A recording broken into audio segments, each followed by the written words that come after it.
में जेठानी की अमीरी। लगता है बारिश आने वाली है। अच्छा है ना मम्मी, बारिश में मजा आएगा, गर्मी भी नहीं लगेगी और हम गर्मा गर्म पकोड़े खाएंगे जैसे पिछले साल काकी ने मुझे खिलाए थे। अरे बेटा, तेरे काके की तरह हमारे पास पैसे नहीं है। श्वेता रोने लगती है और भगवान के पास जाकर कहती है, भगवान जी, हमें भी काकी की तरह क्यों नहीं बनाया, हमें क्यों गरीब बनाया। मेरा पकोड़े खाने का बहुत मन कर रहा है और मम्मी मुझे पकोड़े नहीं दे रही। उधर सरोज की आंखें भीग जाती हैं और वो अंकित से जाकर कहती है, आज कहीं से उधारी लेकर आ जाना, लेकिन मेरे बच्चे को पकोड़े मैं खिलाना चाहती हूँ। हम कितने निर्भाग है कि पकोड़े भी नहीं खिला सकते अपनी बच्ची को। तुम चिंता मत करो, मैं बेसन उधार ले आऊंगा, तुम आज हम सबके लिए पकोड़े बनाना। अंकित जैसे ही अपना ठेला लेकर घर से बाहर जाने लगता है, जोरों की बारिश शुरू हो जाती है और अंकित बारिश में फंसकर घर पर ही रह जाता है। अब क्या करूं, कैसे जाऊं, कोई बिक्री भी नहीं होगी आज, ऊपर से बिटिया के लिए बेसन भी नहीं ले पाया।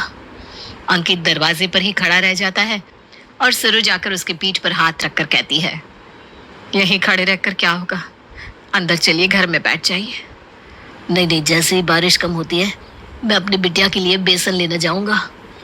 यहाँ सरोज की जेठानी हेमलता अपने घर में पकौड़े बनाने लगती है, जिसकी खुशबू सरोज के घर तक आती है और खुशबू से श्वेता भागती हुई अपने घर की खिड़की से हेमलता के घर में झांकने लगती है। काकी पकोड़े बना रही हो? हाँ, तुझे इससे क्या मतलब, मैं अपने घर में कुछ भी बनाऊं? श्वेता एक टक पकोड़ों को देखने लगती है और उसके मुंह से पानी आने लगता है। श्वेता को इस तरह पकोड़े देखता देख हेमलता पकोड़ों को ढक देती है। अपनी माँ की तरह तू भी हमें नजर लगाएगी, दोनों माँ बेटे की नजर हम पर ही रहती है। काकी मैं नजर नहीं लगा रही हूँ, मुझे भी पकोड़े खाने हैं। पकोड़े खाने हैं तो अपनी माँ को कह दे, मेरे पकोड़ों को क्यों ताक रही है।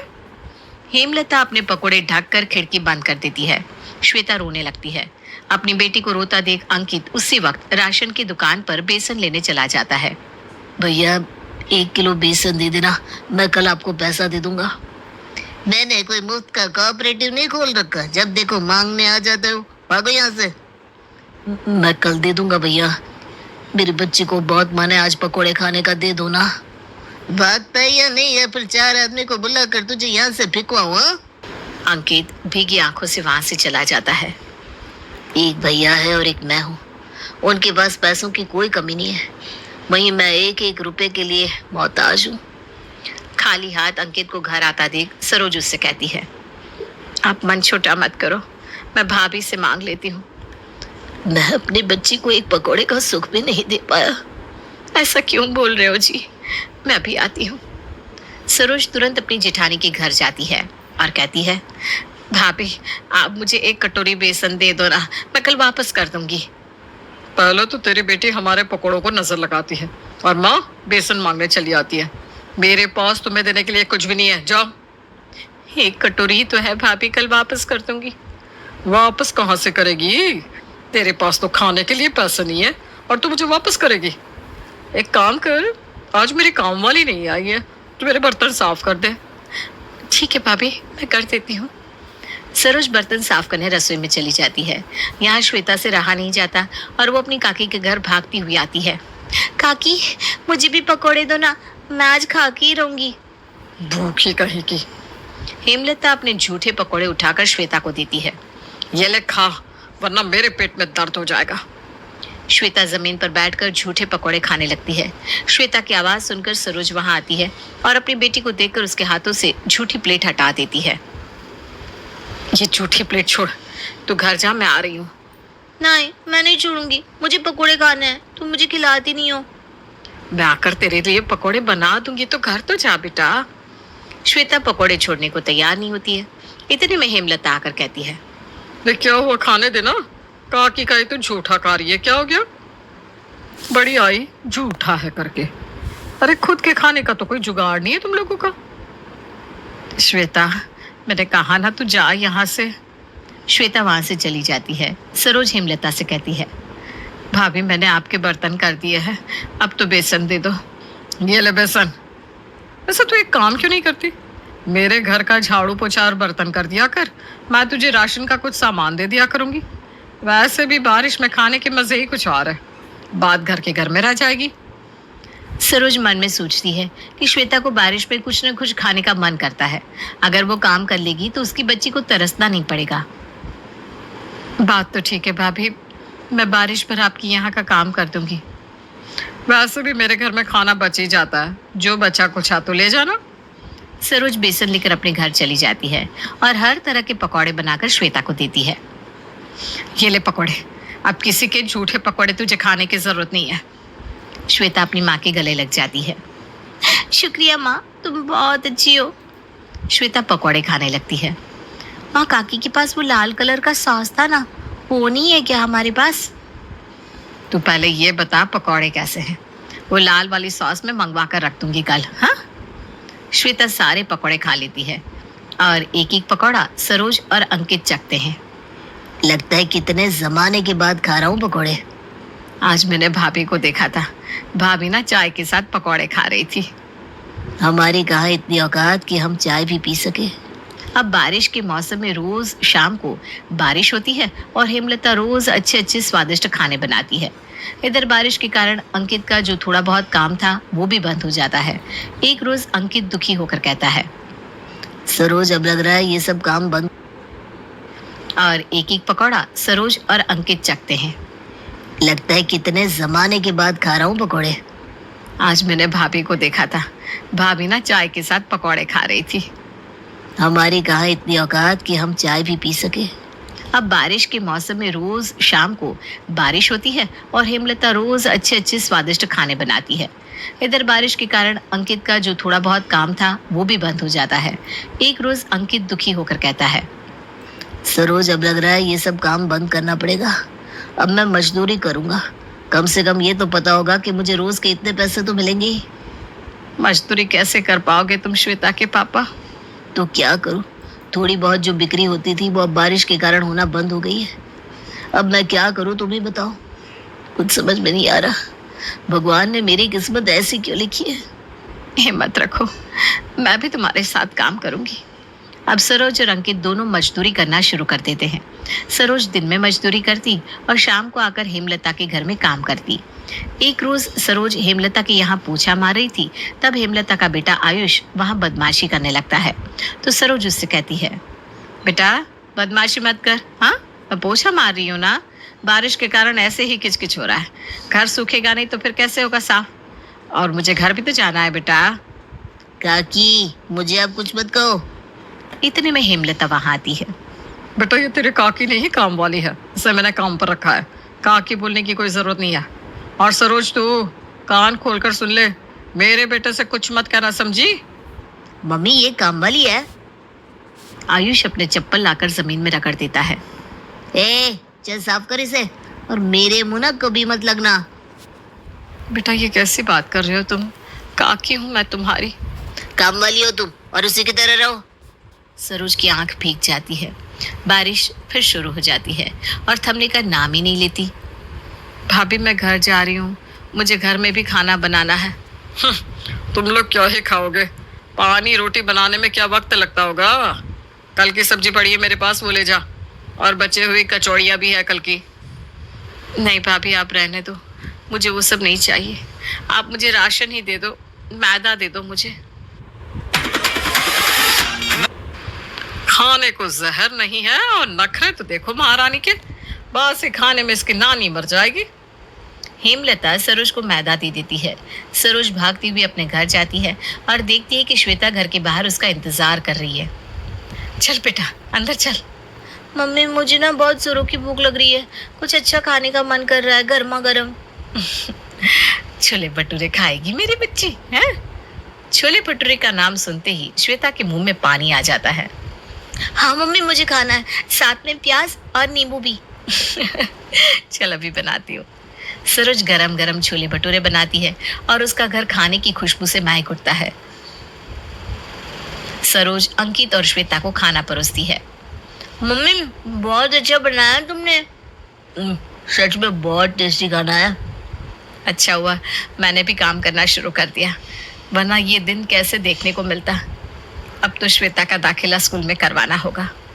मम्मी मैं स्कूल जाऊंगी? हाँ तू भी आयुष की तरह स्कूल जाएगी बेटा। अंकित और श्वेता खाना खा लेते हैं, लेकिन सरोज के लिए खाना नहीं बचता। वो रसोई में जाती है और खाली बर्तन देखकर कहती है, कल की बची हुई रोटी पड़ी है, मैं वही खा लेती हूँ। सरोज नमक के साथ रोटी खा लेती है और पानी पीकर सो जाती है। उधर भटूरे की खुशबू हेमलता के घर तक पहुंच जाती है और आयुष कहता है, मम्मी, काकी के घर से छोले भटूरे की अच्छी खुशबू आ रही है, मुझे भी खाने हैं छोले भटूरे। अरे बेटा, इतनी रात को कहाँ से आएंगे भटूरे? नहीं, मुझे कुछ नहीं पता, मुझे अभी भटूरे ला कर दो। अरे बेटा, इतनी रात को कैसे बनेंगे भटूरे? और अगल बगल में कहीं कुछ मिलता भी नहीं है। मम्मी, स्विगी और जोमेटो में रात के 2 बजे भी खाना मिल जाता है, तुम अभी ऑर्डर करो। देखो बेटा, मुझे ये सब नहीं आता। तो मैं करता हूँ। आयुष रात के 12 बजे छोले भटूरे मंगवा कर खाता है और हेमलता से कहता है, मम्मी, आज श्वेता ने छोले भटूरे खाए हैं, तो तुम कल मेरे लिए राज कचौड़ी बना देना। हाँ हाँ ठीक है। हेमलता को गुस्सा आने लगता है। वो मन ही मन चिड़चिड़ाकर कहती है, कल ही इस सरोज की खबर लेती हूँ, उसके कारण मेरे बच्चे को दिक्कत हुई, मुझे भी इतना झेलना पड़ा। अब कल बताती हूँ मैं उसे, आने दो उस महारानी को, मेरे से ही लेकर मेरे बच्चे को दिखाती है। शाम को हेमलता सरोज का इंतजार करने लगती है ताकि उसके आते ही उसे झाड़ सके। इधर आयुष राज कचौड़ी लेकर अपनी खिड़की पर खड़ा होकर श्वेता को ललचाता है। मैं तो रोज एक नए नए आइटम खाता हूँ। कल रात को मैंने छोले भटूरे खाए, अभी राज कचौड़ी आलू भगोड़े तो मैं रोज ही खाता हूँ। एक दिन छोले भटूरे किसी को क्या मिल गए, उससे लग रहा है कि उसको तो क्या ही मिल गया। श्वेता खिड़की पर आकर खड़ी हो जाती है और राज कचौड़ी की खुशबू लेने लगती है। खुशबू तो बहुत अच्छी आ रही है भैया, मुझे भी थोड़ा चखाओ ना। चल हट यहाँ से, तुझे दूंगा मैं। रात में बच जाएगा तो कल बोल दूंगा मम्मी से कि तुझे दे दे। श्वेता रोने लगती है और अपनी मम्मी का इंतजार करने लगती है। शाम को सरोज लौटती है और रोज की तरह फिर बारिश होने लगती है। क्या हुआ मेरे बच्चे को? हाँ बेटा, किसी ने कुछ कहा है क्या? मम्मी, भैया आज राज कचौड़ी खा रहे थे, मैंने मांगा तो कहा तेरी औकात है क्या खाने की? हम इतने गरीब क्यों है माँ? मैं पढ़कर ना बहुत बड़ा आदमी बनूंगी और अपने घर का नक्शा बदल दूंगी। मुझे अब कुछ भी नहीं खाना, आप मेरा दाखिला स्कूल में करवा दो। सरोज श्वेता को अंदर ले जाती है और खुद हेमलता के घर काम करने चली जाती है। इधर हेमलता सरोज का इंतजार ही। आज तो बर्तन बहुत ज्यादा है भाभी। मेरे घर के बर्तनों को रोती है? तेरी तरह कंगाल नहीं है कि कुछ खाने को ना हो। नहीं नहीं भाभी, मैंने ऐसा कुछ नहीं कहा। आपके घर में हमेशा रौनक बनी रहे। सरोज सारा काम कर लेती है, फिर हेमलता से कहती है, भाभी आज मुझे मैदा और चने दे दो, मैं राज कचौड़ी बनाऊंगी। हाँ भाई, अब तो तू हम लोगों की बराबरी करेगी। हेमलता रसोई में जाती है। इसको खानी है राज कचौड़ी, करनी है मेरी बराबरी। सड़ा हुआ मैदा दूंगी, खाते ही हालत तीनों की खराब हो जाएगी। सरोज अपने घर जाती है और सोचती है, राज कचौड़ी इतनी जल्दी तो नहीं बनेंगे। एक काम करती हूँ, छोले कुलचे बना लेती हूँ। आयुष को भी बहुत पसंद है, श्वेता भी खाकर खुश हो जाएगी। सरोज झटपट छोले कुलचे बनाती है। कुलचे की खुशबू से आयुष खुद को रोक नहीं पाता और सरोज के घर चला जाता है। काकी, मैं भी खाऊंगा कुलचे। हाँ हाँ, क्यों नहीं बेटा, आ बैठ, मैं अभी परोसती हूँ। कम होने के कारण सरोज आयुष और श्वेता को कुलचे खाने को देती है। खा पीकर आयुष अपने घर चला जाता है। इधर श्वेता खाने की बहुत तारीफ करती है। मेरी मम्मी से अच्छा कोई खाना बना ही नहीं सकता। देखो, इन घमंडी लोगों को भी आना पड़ा। सरोज और अंकित चाय पीकर सो जाते हैं। थोड़ी देर बाद आयुष की तबीयत बहुत खराब हो जाती है। इधर श्वेता की भी तबीयत नाजुक हो जाती है। रातों रात दोनों बच्चों को अस्पताल में भर्ती करवाया जाता है। हेमलता के पास पैसे थे, इसलिए वो बड़े अस्पताल में अपने बेटे का इलाज करवाती है। वहीं सरोज और अंकित एक छोटे से अस्पताल में अपनी बच्ची को भर्ती करवाते हैं। फूड पॉइजनिंग के कारण दोनों बच्चों की हालत सीरियस हो जाती है। हेमलता तुरंत दिनेश को कॉल करके आने को कहती है। मैडम, आपके बच्चे को खून की जरूरत है और उसका ब्लड O पॉजिटिव है, जो मिलना बहुत मुश्किल है। ब्लड का कहीं से जुगाड़ कर लीजिए, वरना हम आपके बच्चे को नहीं बचा पाएंगे। पैसों की कोई कमी नहीं है डॉक्टर मेरे पास। जितना पैसा लगे आप कोई भी आदमी को ढूंढ दीजिए, मैं कुछ भी देने को तैयार हूँ जो मेरे बच्चे को खून दे दे। ये आपका काम है, हमारा नहीं। दिनेश और हेमलता बहुत खोजते हैं, लेकिन O पॉजिटिव ब्लड का कोई इंसान उन्हें नहीं मिलता। दोनों अपने माथे पर हाथ रखकर बैठ जाते हैं। इतने पैसे होने का क्या है मतलब है, जब मैं अपने बच्चे को ही नहीं बचा पा रहा हूँ। यहाँ श्वेता को होश आता है अंकित और सरोज उसे लेकर घर आते हैं। भगवान ने हम जैसों की लाज रख ली, वरना हम गरीब कहाँ जाते। भाभी ने तो आयुष को बहुत बड़े अस्पताल में भर्ती करवाया है। पता तो करो कि आयुष की तबीयत कैसी है। घर बंद है, कोई नजर भी नहीं आ रहा। श्वेता की तरह भगवान आयुष को भी जल्दी ठीक कर दे। उधर दिनेश को अचानक से याद आता है। सरोज का ब्लड ग्रुप ओ पॉजिटिव है, लेकिन वो हमें खून क्यों ही देंगे। हेमलता, मैंने बहुत गलत किया है उनके साथ। एक बार चलकर बात करके देखते हैं, मेरे बेटे की जिंदगी का सवाल है। दिनेश और हेमलता उसी वक्त भागते हुए सरोज के घर आते हैं। सरोज, मैं तुम्हें पैसों से तोल दूंगी, तुम्हारी बेटी का एडमिशन अच्छे से अच्छे स्कूल में करवा दूंगी, जो कहोगी मैं करूंगी, बस मेरे बच्चे को बचा लो। अंकित, सरोज से कहो ना मेरे आयुष को अपना खून दे दे, नहीं तो हम उसे बचा नहीं पाएंगे। क्या आयुष को खून की जरूरत है? मैं अपने बेटे को खून जरूर दूंगी। भाभी, मुझे कुछ नहीं चाहिए, आयुष मेरा भी तो बेटा है। सरोज दिनेश और हेमलता के साथ अस्पताल जाने लगती है। तभी श्वेता उठकर कहती है, मम्मी, भैया को देखने मैं भी चलूंगी। सब अस्पताल जाते हैं। सरोज आयुष को अपना खून देती है। फिर डॉक्टर कहते हैं, सही वक्त पर आप लोगों ने खून का इंतजाम कर लिया, वरना पता नहीं क्या होता। 24 घंटे के बाद पेशेंट को होश आ जाएगा। बाहर बैठे श्वेता, अंकित और सरोज भगवान से प्रार्थना करने लगते हैं कि आयुष को जल्दी ही अच्छा कर दे। पूरे 24 घंटे सरोज और अंकित वहीं अस्पताल में बैठे रहते हैं। जैसे ही आयुष को होश आता है, हेमलता की खुशी का ठिकाना नहीं रहता। वो सरोज से लिपट कर रोने लगती है। मेरे बेटे को होश आ गया। मैं कितनी निर्भाग हूँ, मैंने ही खराब वादा दिया था ताकि तुम लोग हमारी बराबरी ना कर सको, और मेरे आयुष ने ही खा लिया, जिससे उसकी तबीयत खराब हो गई। ठीक ही कहते हैं सब, दूसरों का बुरा करो तो पहले अपना बुरा हो जाता है। तो बहुत अच्छी है सरोज, मैंने इतना बुरा किया तेरे साथ, और तूने मेरे बच्चे को बचाने के लिए खून भी दिया। ऐसा मत कहो भाभी, आयुष कोई पराया नहीं, मेरा अपना बेटा है। चलो आंसू पोंछ दो। अब हम सब एक साथ एक ही घर में रहेंगे। चल सरोज, वापस अपने घर, जहाँ तू शादी होकर आई थी। भगवान ने मेरे कर्मों का फल मुझे दे दिया।